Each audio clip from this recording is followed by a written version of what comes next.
This is a song for my friends Jaret and Gary. They started a podcast and said a theme was necessary. They're just a couple of guys in a band that you know. Some rockstar dads who started a show.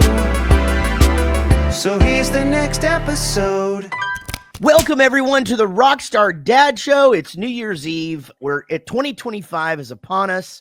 My name is Jaret. With me, as always, is Gary. Yo. And I got to say, 2024 is one of those years that I think because it was so insanely busy for Bowling for Soup and so crazy for celebrations such as 30 years of being a band, 20 years of Hangover You Don't Deserve. But, you know, my oldest boy started college. My oldest child, Emma, started her senior year of college.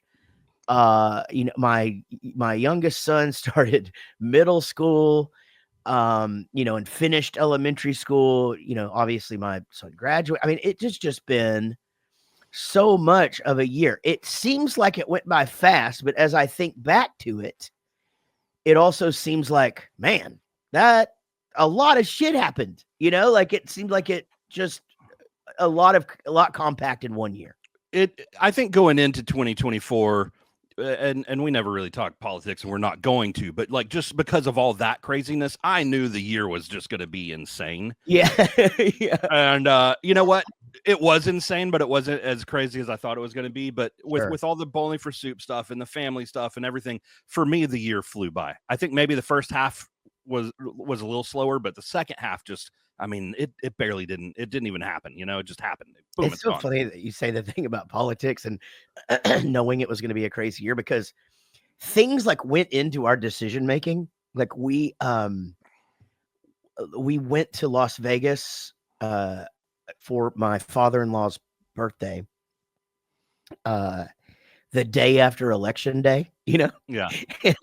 and there was like, just, it doesn't matter which side wins. We were like, you think it's going to be all right? Like, you think, you know, is the city going to burn?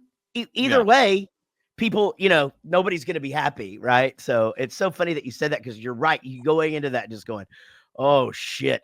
But even then, even the political environment, again, we won't talk politics, but just the fact that Joe Biden starts out being in the race and it ends up, he drops out. I mean, when the fuck does that happen? What a wacky year. That's what I'm saying. Like, going into the year, I knew it was going to be insane, but the insane things that happened weren't on my bingo card, you know, like it's just completely different. But I guess that's the definition of insanity, right? You don't see it coming. Sure. Yeah. And I don't know. It's sort of what makes life interesting, isn't it? You know, and it's funny. We as humans sort of just sit around and bask in all of these things that we think are going to happen, you know, and I so try not to be that kind of human. I really think that I've sort of gotten there. And again, I wouldn't say that I was there in my 30s, definitely not my 40s, but I feel like I'm sort of just, I'm not a worst case scenario guy. I am not like, I don't plan on bad shit happening. I'm not really even like a what if, you know, and you know me, I really am. What's the worst that can happen? Let's fucking go. Let's go. Let's do this, you know, let's do our shit. And I guess I just don't really, I don't just sit around worrying about, you know, chaos. And I think a lot of human beings do. And I get it. You know, it's human nature to, I learned this in therapy, Gary. Your brain wants you to be safe and it wants you to be comfortable. Those are the two things, right? And but what a crazy year for Bowling for Soup, you know. But shit, I mean, again, what's not on your bingo card? You know, your guitar player going home from Italy and us becoming a 3-piece for the first time in 30 years, like literally right after we celebrated 30 years. Yeah. And I mean, Jesus Christ, that changed everything, right? Yeah. And then we also end the year with Australia trip, which we didn't start the year thinking that was going to happen. No. In fact, this is what's crazy to those Bowling for Soup fans listening. What we started the year thinking we were going back to the UK for a small Christmas run. we end up going to, we get this offer for Australia. We push the UK to February, and then February becomes our biggest headlining tour in the history of our band. Yeah. And again, just how do you see all that coming? You don't. What a year. What a year. Were there any milestones? Let's talk about like family milestones. You know, as I said, for me, Everett got his black belt. Jack started at college. Emma is doing great, and actually her job is begging her to stay, but she's sort of like at that point where she's going to graduate from college, and you know, she's just living this amazing life. And you know, Casey and I got to do some really cool, despite all of Bowling for Soup's travel. Casey and I got to go to Vegas with her stepdad for his birthday. We got to go visit her grandparents for their, drumroll, 70th wedding anniversary. That's wild. I think it's like 0.003 marriages make it to that. Yeah, I mean that's crazy. I mean, people don't make it to that, you know. Exactly. Yeah, that's just it, right? I mean, my God. And you know, obviously the milestones for our band. What about the Wiseman family? You know, it's Tyler's last year in 8th grade, last year at junior high. So 2025 hits the milestone of starting high school, which is just freaking insane. Yeah. It is. You know, I guess I'm trying to think what other milestones we had. He made region band, which was a big thing. He's the only kid from his school, and only one other kid from the district made region band. So that's pretty cool for him. He got his first over the fence home run. Lord. Yeah, and then also he overtook me in height. So which, by the way, for the listener, if you've never met us, Gary's the tallest one. So, you know, I'm average, and then Chris and Rob would probably be on the shorter side of, you know, being dudes, right? I'm 6 foot. He is not yet 14, and he's taller than me. Yeah, and so, yesterday he came home from school. He's like, "Yeah, I deadlifted 225 today." I'm like, good holy shit, Lord, dude, you're 13. Yeah, you know, it's so funny though when he's around. You've talked about this, but when he's around, you know, it's almost like having Jack or Emma around. My two older kids, you know, like you almost stop watching your mouth because he is he's I think all of our kids actually, you know, you and I have done really good at raising children that can have adult conversations and know how to behave in front of adults and know how to look them in the eye and speak to them and all of that. And that's, you know, I don't know if I'm certain that you probably did strive for that, but I did, you know, I really always wanted my children to be able to have a conversation with and not, you know, walk away from them while somebody's speaking to them and, you know, all that. Right. But Tyler likes to participate in our conversations, and he asks really good questions. And so you know, when we're hanging out in the pool and having a few beers, it's real easy to forget that he's 13 years old. Yeah, and it's easier and easier, you know. I mean, whenever he was 11 or 12, it was easy to forget how young he is. But now, I mean, he's the size of a grown man. Yeah, he is. And Mia is just the damn cutest thing. The other day we celebrated one of our holiday events that we do each year. Our friends Mark and Bonnie, who you guys have heard of on the show, have their annual brunch, and so we were all at the brunch, and it was just Gary and Mia from the Wisemans, and I hadn't seen Mia yet, and she was coming up to cuddle with you, and I said, Mia, can I get a hug? And she goes, hold on, Daddy, Jaret would like a hug.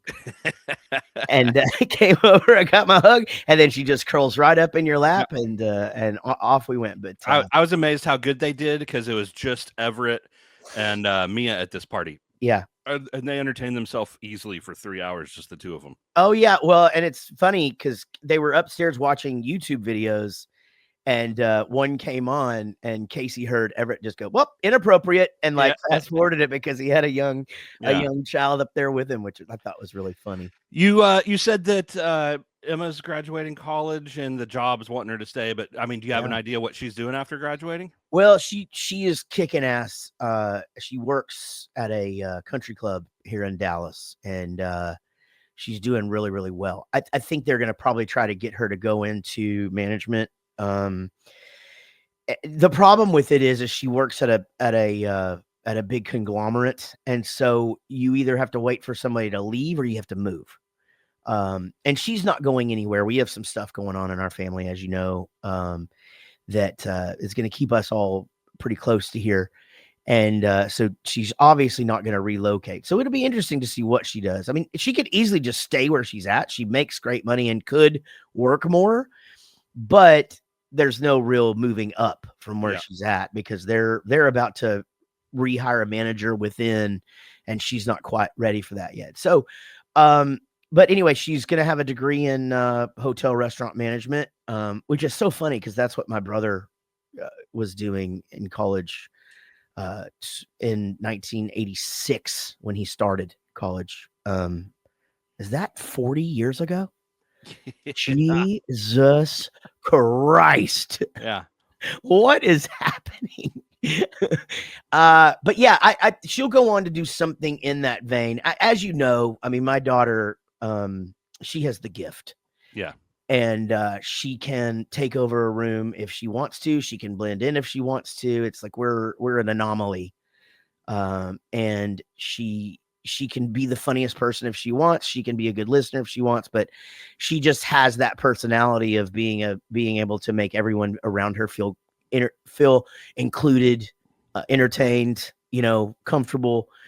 And so I think it's just the perfect thing for her, is probably going to be managing people in an environment where other people are, being waited upon or whatever. I was going to say serviced, but Jesus Christ, I don't want that. Nobody wants that.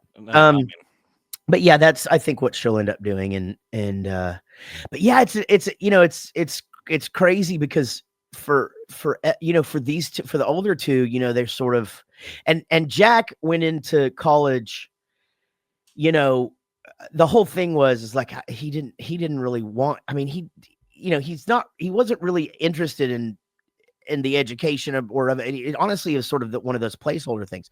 So that's my rule, is like, if you're going to go to college, you got to mean it. And I mean that in all the different ways. Like, go have the college life, do it, make your grades, but have fun. And he's certainly doing that. He's having a good time. Are you? I've heard some of the stories. Are you nervous at all about the finals at the end of the semester, grades coming back and all that? Not as worried as others are. Because for me, I feel like there's so many things that have happened where he's on sort of like this probationary period with me anyway, where it's like, what's one more thing? It's like, if this is the semester where I got to be like, all right, here are the things that happened and the reason that you're going to have to go back and do better, or you're coming home, and nobody wants to be that kid that leaves college after his freshman year that, everybody's like, oh man, yeah, Jack's going home. But, I would definitely, I'm not going to just sit here and I'm certain that his mom agrees with me. We're not going to just throw money away, but I do want him to enjoy it and have fun. And it's, he's certainly doing that, but he's also, it's very interesting when he comes home. He makes sure that he spends time with both sets of parents. He comes, he visits, makes sure that he sees Everett, and it's like every time, and he comes home quite a bit. So good boy. That is surprising to me, because he wasn't even like that when he was in high school. I was going to say, I remember being that age and going home was just like, I'm going to go see my friends. Yeah, 100%. And he is, he has been sort of a friend's kid his whole life, and he sort of got to play both ends in that, like, neither one of myself nor Melissa, his mom, wanted to pull too hard, because, you don't want to lose your time. It's a, man, being a split household with 50-50 custody is quite a tightrope. It is unless you're a dick, which you don't want to be one of the, because I certainly don't want 25-year-old kids that are just like, oh yeah, my dad made me come home and I just locked myself in my room and I didn't speak to anybody. And, you don't want that, because I hear those stories. Yeah, I mean, coming from those stories, like there's definitely battles that you can win that you're not gonna win in the long run. Sure, that's just it. And so my thing was always, as with most things in my life, eye on the prize. Like, I'm going to stay the course. I'm going to take the high road. You let them know that they have this home here for, when they get to be 14, 15, 16, and they just want to be with their friends all the time, especially when they get a fucking car. And it's like, hey, the door's always open, but if you don't want to come this week, I'm not going to make you, know? And I don't know, maybe that worked. Cause he's coming over tomorrow to, well, shit, this is in the past. So hopefully he came over tomorrow to watch the Steelers Ravens game with me. And, that's the other thing is I think he got up there and just, sports are obviously really, really big in Texas and Oklahoma. And he became a bigger Steelers fan because I think just, everybody talks shit and there's just so much testosterone. He's in a frat. And so now it's like he comments on most of the Steelers threads on Instagram before I can even like them. That's crazy. I'll just see him at the top, Jackson Reddick, and he'll be like, this is Furmuth's big week. And, whatever. Just like, fucking get him. Oh, man. But yeah, they're and then now Everett's going back to baseball, which I meant to tell you. He took a season off, went and got finished his black belt, and we thought he was over it, and he actually misses it. So he's going to go back to rec baseball, which you remember I told you. I wonder if this is sort of a normal occurrence, and you've probably seen this before, but you remember I told you how like his team sort of folded twice because like a bunch of kids went to select. Yeah, like.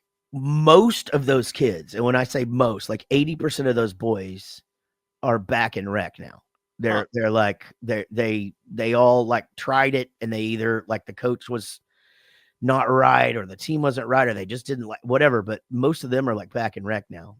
Interesting. Yeah, and I had obviously never, because the Pittsinger boys, they went to select right away, and they're still in it. That's their whole life, and It's one of those interesting things, like I think if you have the right coach, if you have the right teammates, even if you have the right families, then it's pretty awesome. But I can definitely see, and I know some other friends that have kind of team bounced from team to team, and they just can't find it. And it hadn't been a pleasurable, happy experience. But yeah, coaches can definitely make or break that kind of stuff. And Tyler's at that point now.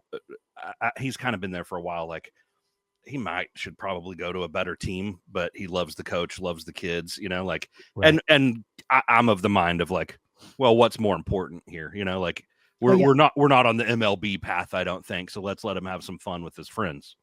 Yeah. You're still, at the end of the day, it's all about having fun. Right. I mean, yeah. As cheesy as that might sound. I mean, I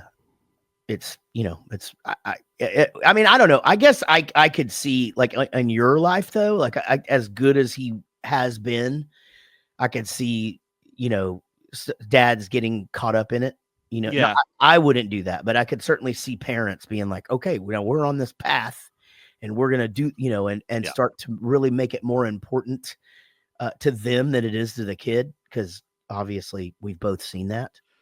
100% seen that. I think just like my point of view is, and I've just had to talk with him about it, like, hey, I want you to have fun. I want you to be happy. It just depends on what your goals are, like if your goal is to go this far or that far, you want to play in high school, you want to try to play in college. Holy shit, that's hard, but like, I think he's of the mindset, like he's just trying to have fun, be the best he can. But he's also starting to have other interests. It's not his whole life like it was a few years ago. And so he understands that his talent could probably be on a better team, but he also wants to have fun with it. And he doesn't want just chasing that to kill the fun, Yeah, absolutely. Man, I think that's super important. By the way, Adobe now has an app And you guys, you can find, so basically our podcast has been on the Adobe network since we started, actually. Yeah. And you can now just grab the app. You can hear the best emo, pop punk, alternative metal, and indie week after week.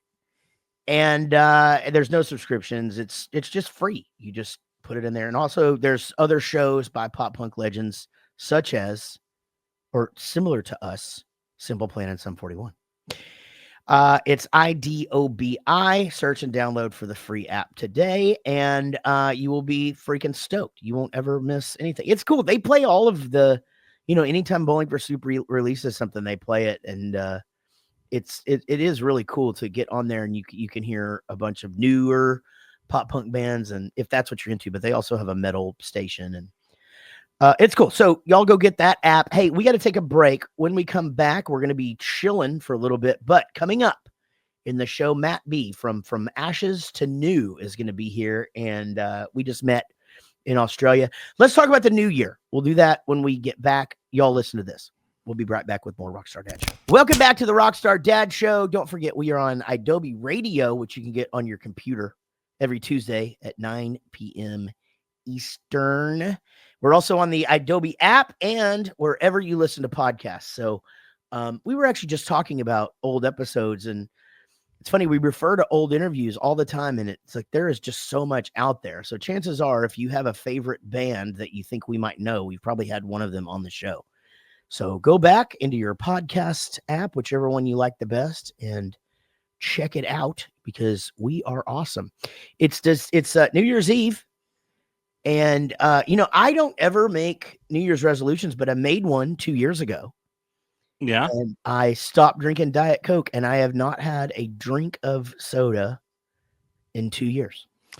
That's such a weird thing, because you and I we were both pretty serious soda drinkers. Yeah. And we didn't make like a concerted effort to try to do it together, but it just kind of lined up at the same time where we were both kicking the diet sodas to the curb. Yeah, you had done it a few times though, where you had done it and then you kind of fall back on the wagon, or you were doing the thing where you didn't have it, but then you'd get like a Diet Dr. Pepper as your treat or something. Yeah, I did that for a while.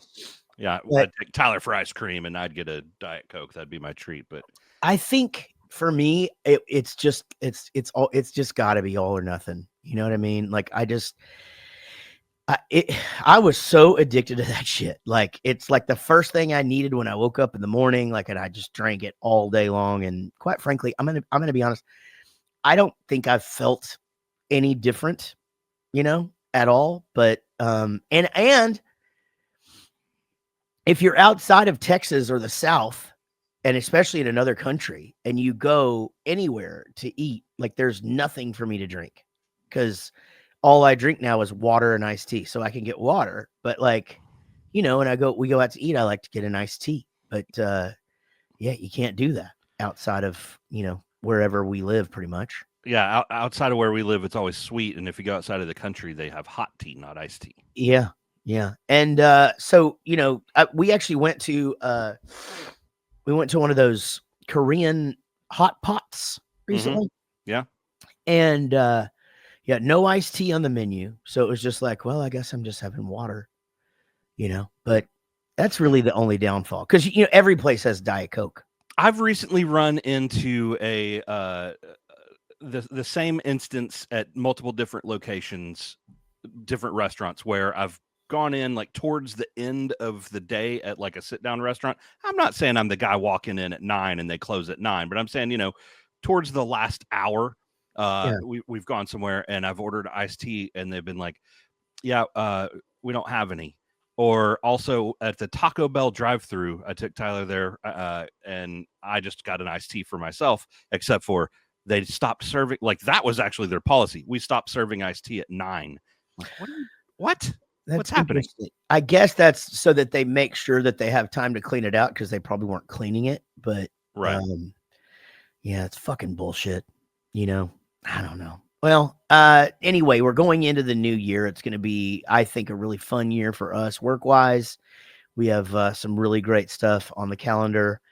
And obviously coming up first thing, which will be our first show in 6 weeks or so, we're going to be heading to the UK for our biggest headline tour of all time with Wheatus and Magnolia Park, and playing. I think the last time we were there, we played 3 arenas. This time we're doing like 5 or 6.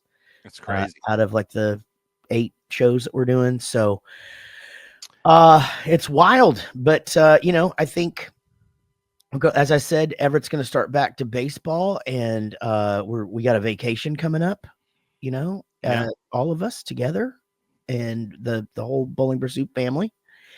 And what else? What are you looking at in 2025? 2025. I mean, we're starting off with a BFS trip to Mexico.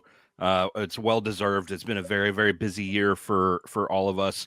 But I think more importantly, it's been a very, very hectic and busy year for the wives who've been at home while we've been gone, trying to keep everything moving ahead. So I know that Anik is really, really ready for this vacation. So yeah. I think day one, you're going to see vacation Anik, and the wheels are probably coming off.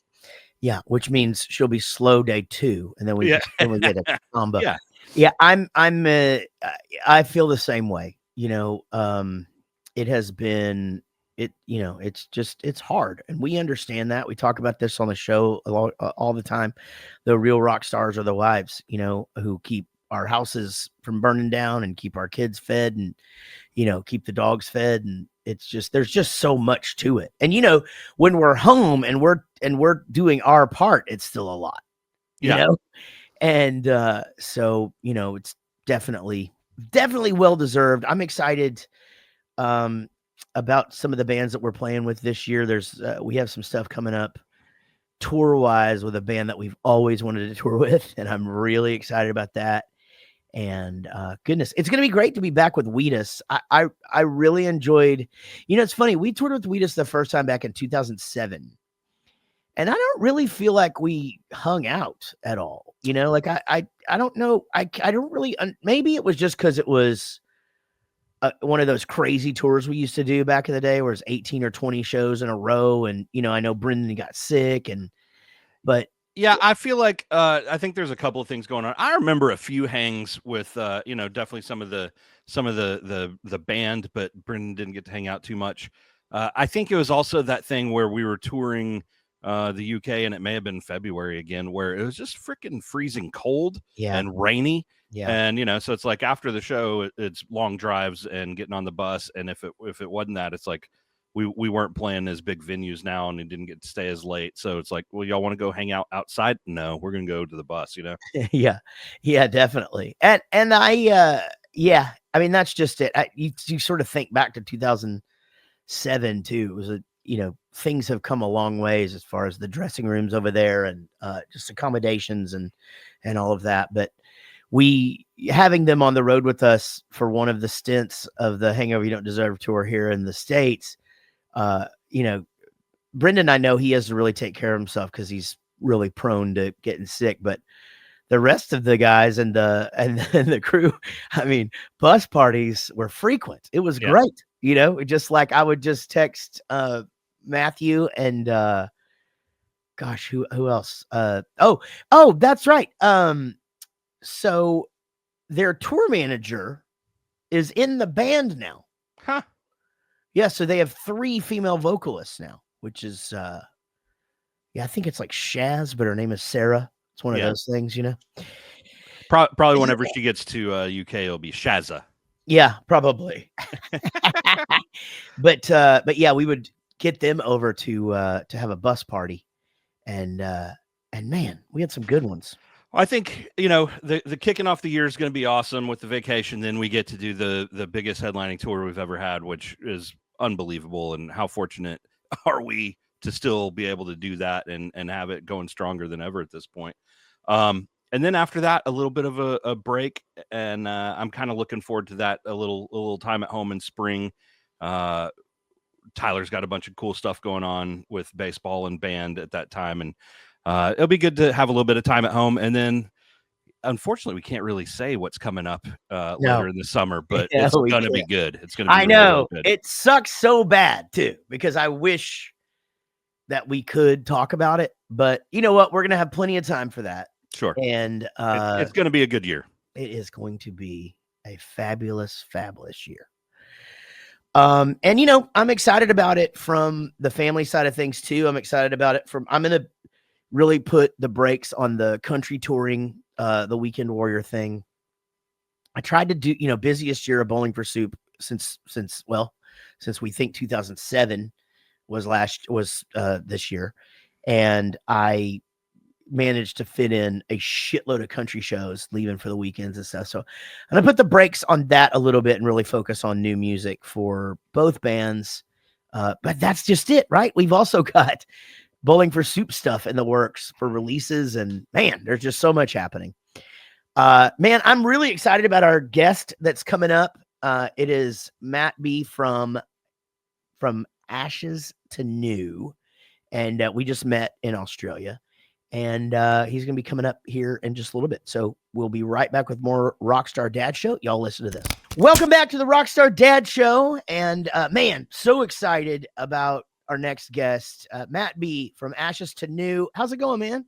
It's good, man. I'm we were both just in Australia. Yeah. And I'm still trying to, I thought jet lag was when you're like overly tired all the time. And I was not sleeping through the night, and I'm like not sleeping. I was like sleeping like 3-4 hours a day. I was like, so then I Googled it, and it's jet lag is actually insomnia, I learned. Yeah. So that's what I got right now, man. It's crazy. Same. And then you're tired all day. And then like I have this thing, and this is new for me, and I've never had a problem napping, but now I'm getting like 2 or 3 hours of sleep at night. And so then I'll try to take a nap during the day, like trying to just even it out. And then I can't sleep during the day. And it's been brutal.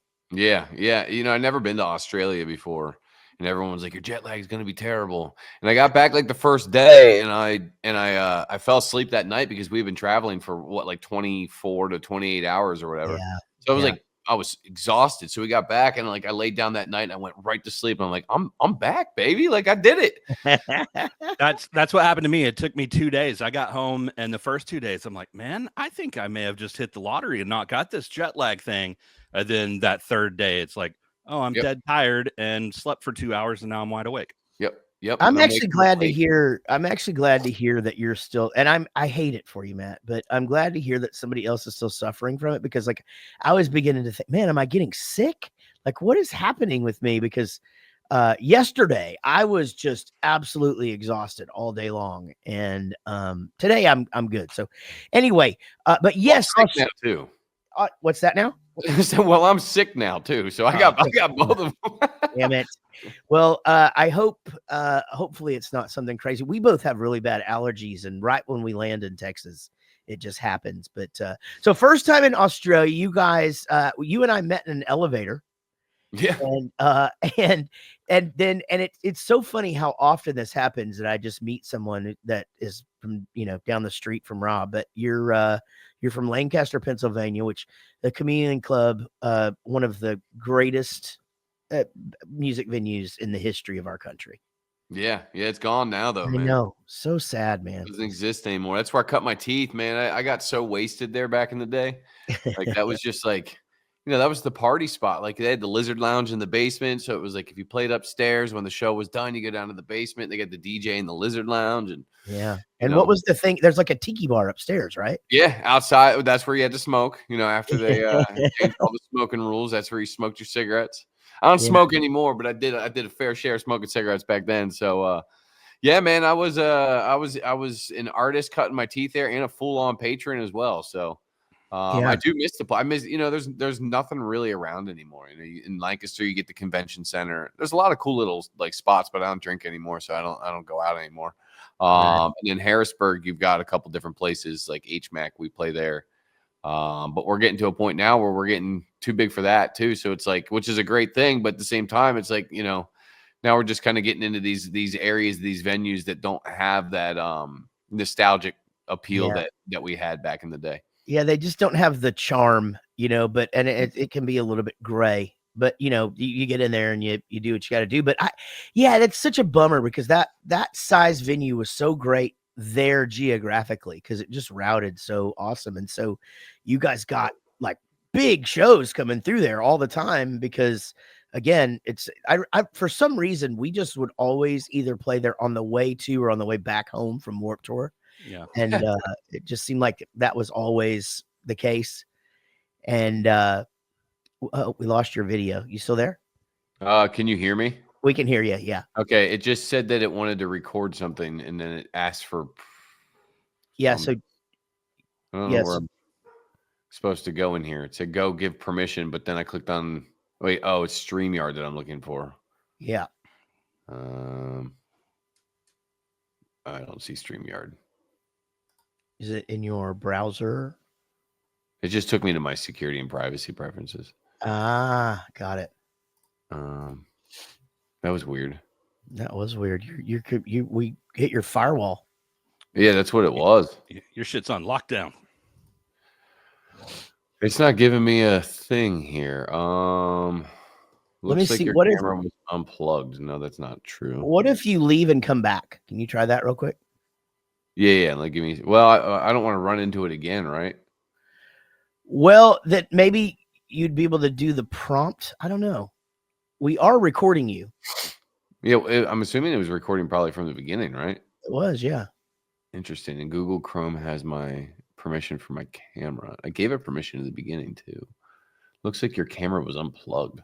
Weird. Mm. Yeah, I'd say leave and come back in if you don't mind. Yeah, I'll do that. Okay, thanks, buddy. Or okay. Nope. Unplug the camera. It had the start cam button. I thought maybe it was that easy. Oh, hey! Wait. Hold on a second. It's trying. We did it. Weird. Interesting. Can you see me? We can. Well, so anyway, so Australia, how did you guys find it? Did you guys love it as much as we did? Yeah, I thought it was great. I hate to go back into the technical side of things. I just want to make sure you're good here because I'm seeing a recording error button on the bottom of the screen. So we're totally fine. Okay, cool. Awesome. All right, sweet. So Australia was great. I didn't know that we would have that many fans there because we'd never been there. Yeah. And a lot of our fans in the States are obviously from the rigorous amount of touring that we've done over the years. So going down there, never being there and crushing the side shows the way that we did, and then going and playing the festivals and having those massive crowds on, like we were on like the fourth stage, so it's like, just to see a sea of people like you would on like a main stage in America on a side stage was pretty, it was pretty crazy. So we can't wait to go back. Feels good, doesn't it? When you're that side stage band and you're absolutely murdering, and there is some sort of a there is just a really, really good feeling about because you work your ass off, right? And sometimes I don't know. Sometimes I see where we are on a bill or whatever, and I'm just, you're just like, it's almost like this. It's motivating me, to be like, okay, well, all right, well, let's see how many people are watching other bands during us. Then, yeah, all right, right. Yeah, it was cool for us too, especially for me, because you get jaded, right? You get jaded doing this job. It's like, oh, well, you start questioning everything. Why am I doing this? Oh, everyone's just taking all my money anyway. What does it matter? It's like, you start getting into situations like I'm putting myself into the art that I'm creating.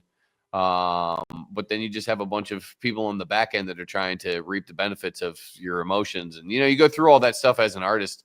So to be able to go there and, not know if people really even know who you are outside of the country and see that you've made an impact 10,000 miles from home. That just kind of rejuvenated me, at least as a touring artist. I'm like, all right, this is sick, man. Like, I want to get to other places. We haven't traveled much as a band. So, we've done a lot of the United States. We were in Europe once, like really early on. It was a different lineup than what we have now. We went to Japan around the same time. So like, we haven't been to those places in like 8 years. So I'm excited to get out and do more traveling. Yeah. So but you have been hitting the road really hard in the States. And, as you look at touring now, being a dad, that time away from home changes, right? You got to make sure that you're out there and making it count when you're gone. Yeah. Well, that's the other thing too, because it's super tough. My first child's 16 now. So it's like, it's a lot different with him. Yeah. Obviously, I missed like half his life doing touring, which, I look back on as a mound of regret there that I'm not going to get into. But it's like with him, he's got his own thing going on. He's basically an adult now. So he's playing drums and all the school stuff. So he's just busy all the time with drums. And so, yeah, I mean, that's different. But I got an infant and he's 9 months old. So it's like, I'm trying to be home to catch all of the, first words, walking, and doing all these awesome things that back in my early 20s I didn't realize they were so cool with my first son. Like now that I look at it in hindsight, I'm like, oh, that was sick. But like, now that I'm a different age and I'm kind of redoing it all over again, I've got a different perspective. So yeah, I want to be home as much as I possibly can. And it's tough because this is a job that doesn't really allow you to be home. Even when you are home, I mean, it's being like the leader of your own career, you're busy all the damn time. So, yeah, it's tough.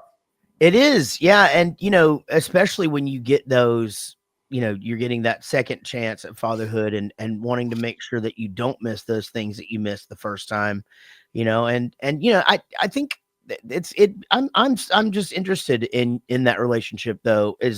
Are you and your 16-year-old, are you close now? And like, that's something where like, maybe it's something where he almost admires the fact that you were out there trying to live your dream.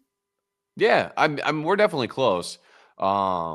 I'm not sure the admiration part of it. I don't know. For the longest time, it didn't really seem to matter to him. I was always like, dude, I would use my job as bragging rights in school. What are you doing, man? Right. Like, but he's his own person, right? So he would always Sure. say he's very smart and he's very wise for his age. Like, I forget what he said the other day, but he said something and I was like, I don't even hear adults say that, dude. Like, I forget what it was. It was something very specific. But yeah, no, we've got a great relationship, but between his band and my band, his bands, he's in like 4 or 5 different school bands. Between those bands and my band, like it's really tough to get the time to spend with each other. So, but we do. And, this past summer he came out, we did a short little festival run. And he came out, it was the first time he's ever been out. Like he's been to shows before. Like we've been around, the area that we live in or whatever, but he's never been outside like to see what we do. So we did like Incarceration, Rockfest, and what was the other one? Upheaval. And we did those festivals with a couple other shows wrapped in, and he was able to come out and experience that. That was a cool experience for him. So. How's that for a 16-year-old? A lot of the times we have our friends come out on tour with us and they'll do like 2 or 3 days and they're just like, I don't know how you guys do that. We're exhausted. But, 16-year-olds are younger and better shape. They, like, how did he handle it? Was he exhausted? Oh, yeah, he was golden, man. Yeah. Oh, there we go again. Oh no. Well, let's just keep going and we'll grab this audio and that way because we do have to get Gary out of here in about 16 minutes. So yeah, no, let's just keep going and we'll have the audio. It just you're back. It keeps giving an error and then it goes away. But yeah, no, so it's cool with him out on the road. Like he was a warrior more so than people have been doing. I mean, you know how it is, Jaret. Like you get to a point where you're just like, I don't want to go home. Like you get out for like 3 days and you're like, I miss my bed. 100%. He was golden, man. Like, he was in his bunk and I'd check on him like he was a 7-year-old, right? And I'm like, you okay, buddy? Like everything good? Like, yeah, totally. And he's just in his bunk like, Dad, I'm good, man. Like, I'm going to go to bed, dude. Like, I'm tired. Oh, I'm going to bed. I'll see you in the morning. And I'm like, all right, cool, man. Like, so no, he could definitely do it as a job. He'd be a warrior. And, not to mention, it's being a parent of a teenager these days, with all of the technology that we have, you basically have access to them at all times because the phone's in their face, right? Yep. So, it's like when I text my 18-year-old, and he doesn't text me back for a while, and I'm just like, I mean, I know you saw that, right? Right. I know you're ignoring me. Oh, dude, I get so pissed, man. Like not just with my kid, but like everybody. Like I know you're staring in your phone. Everybody's staring in their phone. Oh yeah, my wife is the worst texter in the world, and she's always on her phone. And I don't understand how those two go hand in hand. It's like it would drive me bonkers. I started getting passive aggressive with it. I'd the last thing I sent, I'll give the little question mark on it. Yeah. Oh, if they don't respond to that, then I'll just text a question mark. And if they don't respond to that, then I question mark the question mark. Yeah. Like, come on. Yeah. Till you get to the point where you send a thumbs up. Yeah. Right. Yeah. Which is super passive aggressive. Right. Yeah. The thumbs up is the new okay. Oh, dude. Dude, the thumbs up is the most passive aggressive emoji in the whole fucking emoji world, dude. It really is. What's going on musically with you guys? What is 2025 going to look back for? What is 2025 going to look like from ashes to new?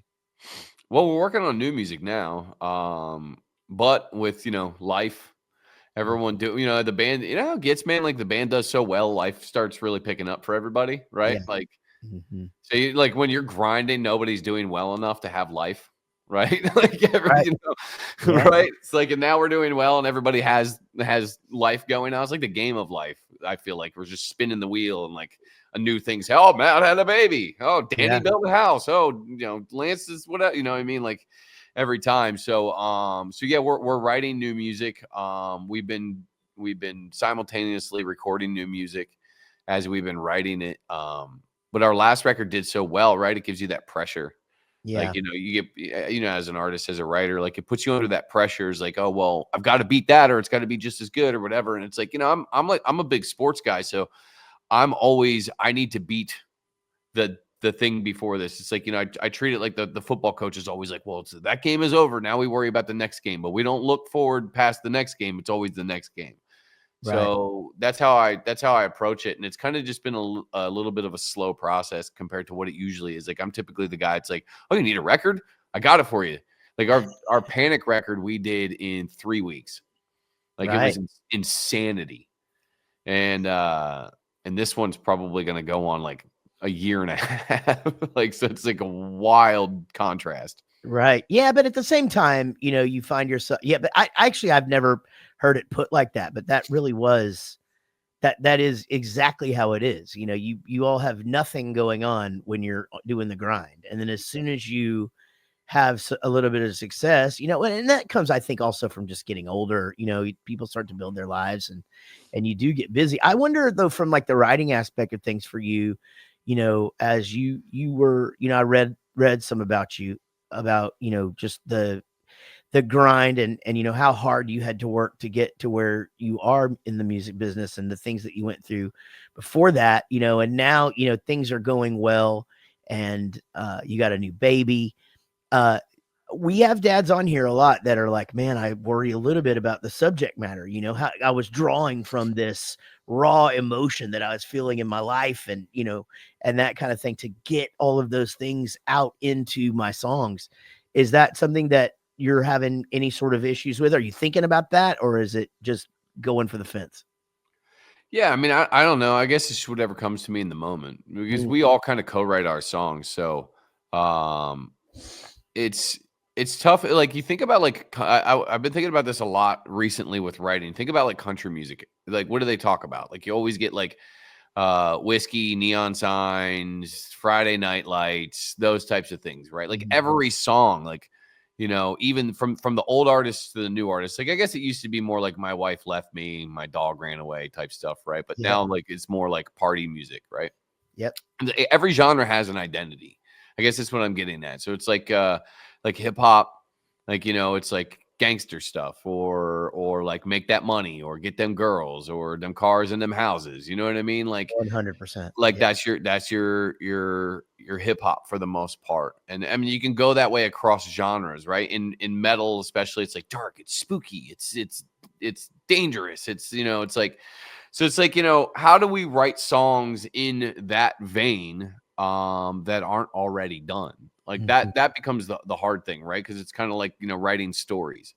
So we have the batch of songs where it's like we're writing in the vein of the genre that we're in, because like we're good. We've done a lot of good things right there. Or like what you were just saying, pulling on the heartstrings and pulling from the area of life. And I wrote a song about that, and it's like, really, it's tough, right? Because like you're thinking about it while you're delivering it. And it's like, you know, damn, this, you know, when you're writing it, you're like, oh man, this, yeah, I'm feeling this. This is coming out. Like, this is great. Like, the whole song's happening right now. This is amazing.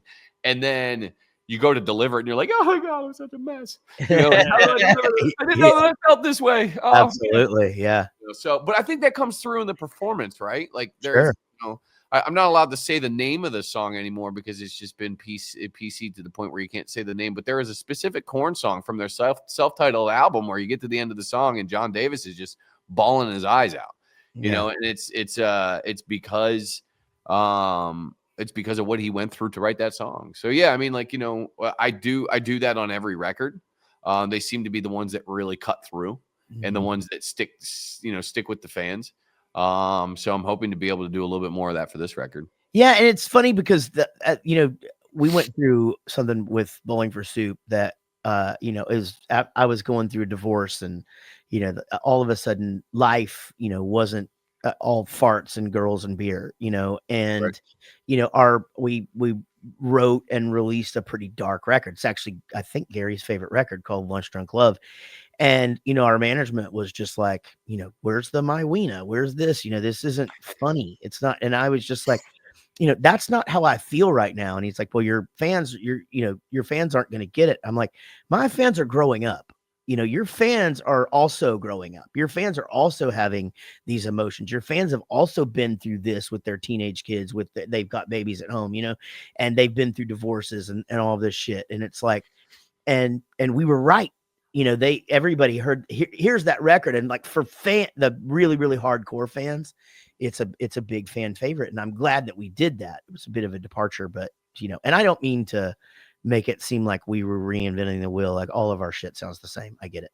But no, but I think, you know, what I'm saying is, I think your fans will appreciate that, you know, appreciate the fact that you're sort of like putting this new stage of your life into those songs. And so you got a 9-month-old now. Yeah. Yeah, dude. I mean, and you know, I wear my heart on my sleeve with almost anything I do. Being on stage, writing in music, like I don't really care.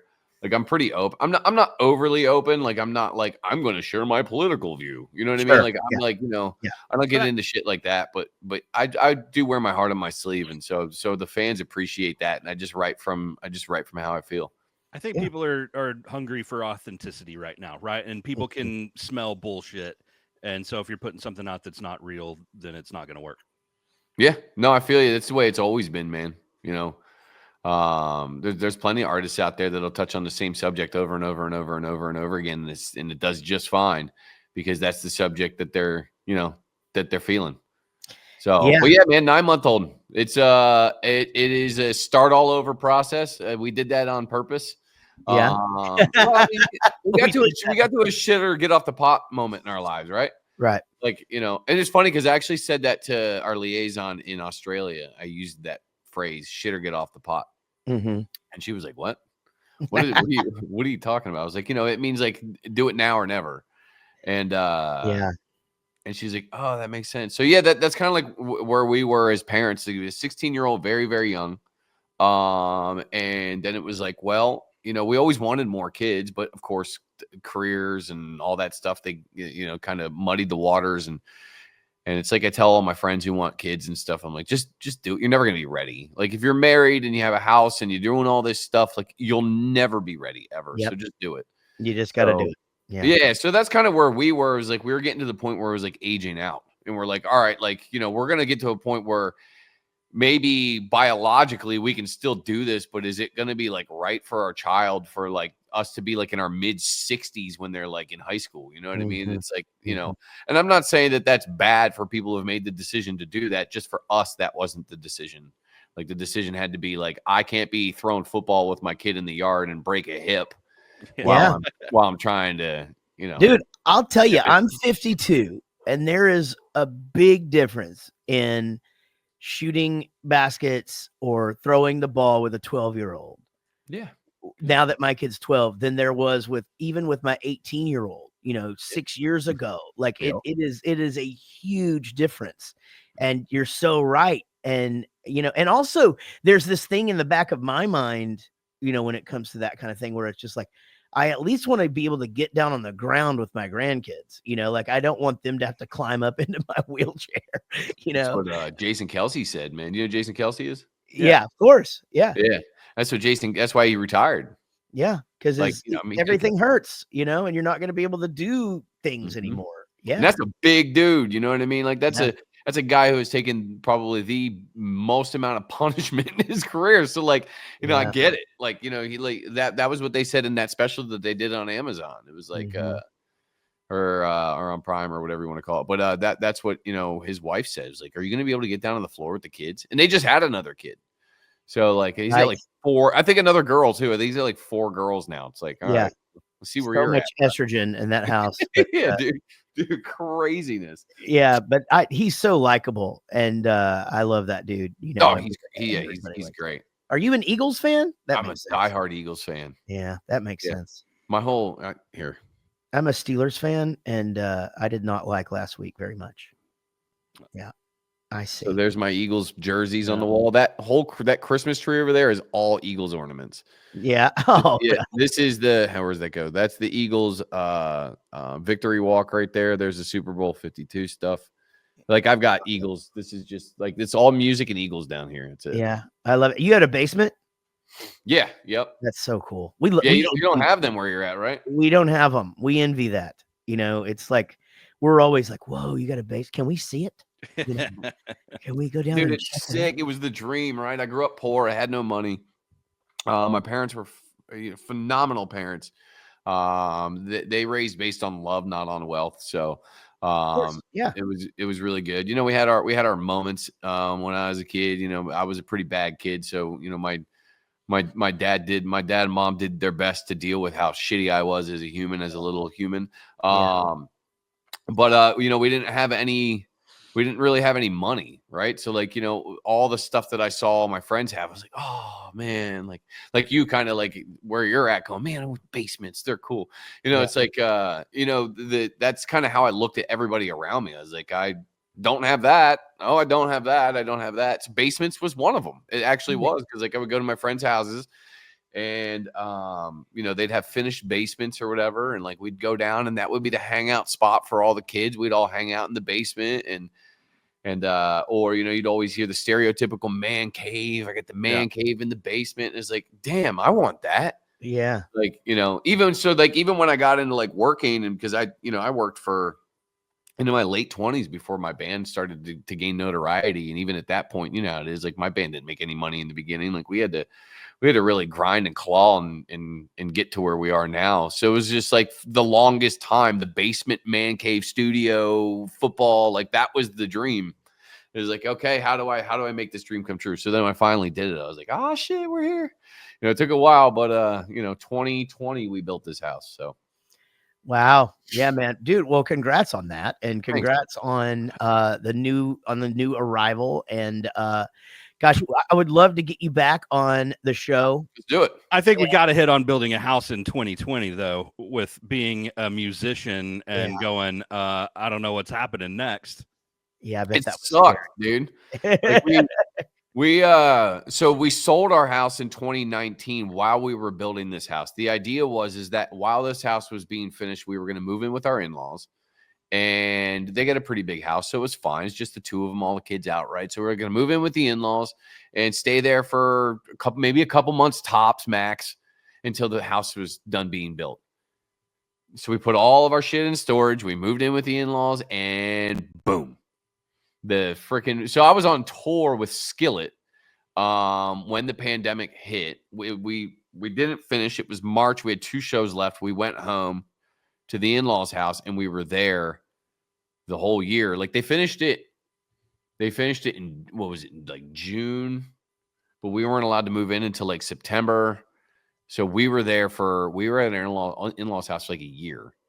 Dang. Yeah. So it was crazy though, man. Cause it was just like, you weren't allowed to go. You weren't allowed to do this. Weren't allowed to do that. And it was like, well, I just want to watch my house be built. And then they're like, oh, we can't be in today because there's a new government thing. And like, you can't.